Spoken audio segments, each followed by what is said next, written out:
ब्रज के गांव में फक्कड़ पने में रहने वाले महात्मा एक से एक सिद्ध। जमुना पल्ली पार एक गांव है रुदायन, जहां हमारे श्री केशवदास जी महाराज गोपाल जी की सेवा करते हैं।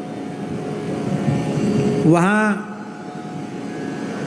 मस्तराम बाबा थे और मस्तराम बाबा महाराज जी के गुरु भाई ही लगते थे, पहाड़ी बाबा के गुरु भाई लगते थे।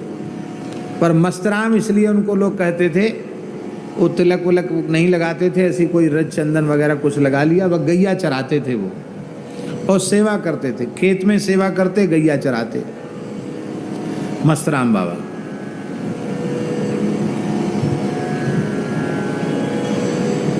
धूना पर बैठे थे। रुदायन गोपाल मंदिर की घटना है, और सर्दियों का समय था और उनके पसीना टपकने लग गया।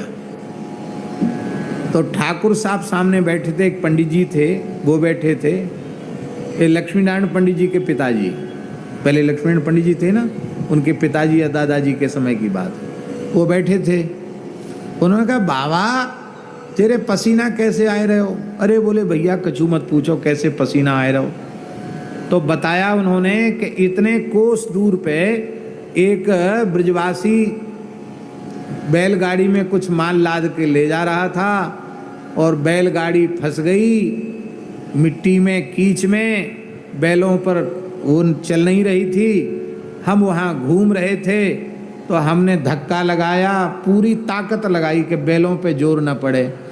तो गाड़ी तो निकल गई और बैलों को भी शांति मिल गई। तो उसमें हमने ज़्यादा जोर लगाया, उसी से पसीना आ गया। अरे बोले बाबा झूठ बोलवे को ठेको तेने ही ले राखे हो, अभी यहाँ बैठो बैठो तो बतरा रहे हो, कहे हम वहाँ गाड़ी खिंचवाए रहे हैं। तो बोले भैया मैं तो सांची बोल रहे हूँ, तो ये विश्वास ना हो तो जाके देख लो। वहाँ ठाकुर साहब थे, उस समय घोड़े चलते थे। तुरंत उन्होंने घोड़ा कसा और वहाँ पहुँचे। तो उस किसान व्यक्ति ने कहा कि मस्तराम बाबा यहाँ ना होते तो हम तो, हमारे तो बैल मर जाते, हम तो परेशान हो जाते। ऐसी अब यहाँ बैठे थे, वहाँ एक शरीर से वहाँ घूम रहे थे, और देखने में ऐसे लगते थे कि बाबा कछु ना जाने से गांव के देहाती बाबा। गैया चराए हुए जा रहे मस्तराम बाबा।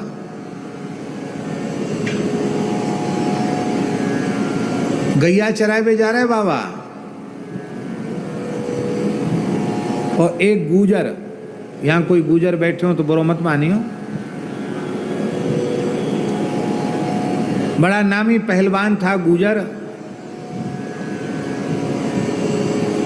तो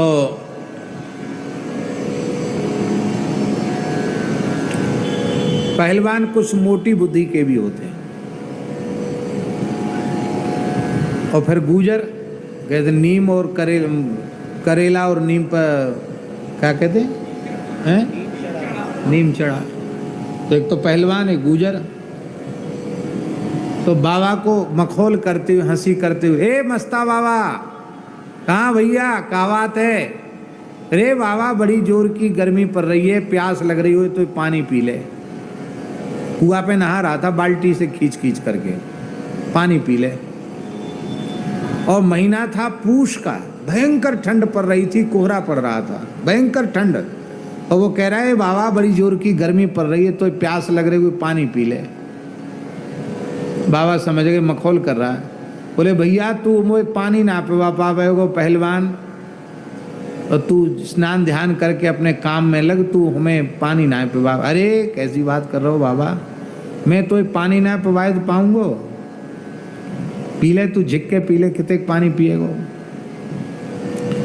बाबा बोले गिनती करके बाल्टी पानी पिवैयो। 1200 बाल्टी पानी पी गए बाबा। कितना पानी पी गए? 1200 बाल्टी पानी पी गए। उसके हाथ एकदम ठंड में शून्य पड़ गए, सारी पहलवानी का नशा चला गया।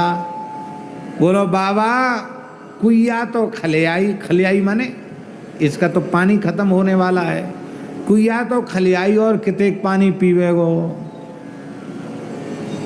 बोले तू ही कह रहा हो कि पानी पी ले बाबा, झिक्के। अरे कान खोल के सुन ले, हमारे पुरखा ऐसे है के चुल्लू भर में समुद्र पी गए अगस्त जी महाराज। इसलिए संतन से मखौल मत कर, हम समुद्र पीवे वारे हैं, कुइया में तू हमारा कहा हमारी प्यास बुझावेगो।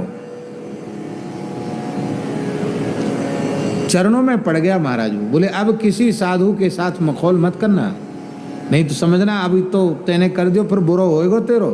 अरे बाबा ऐसी मत बोले, हाँ तेरो बुरो होएगो फिर तू मखौल कर।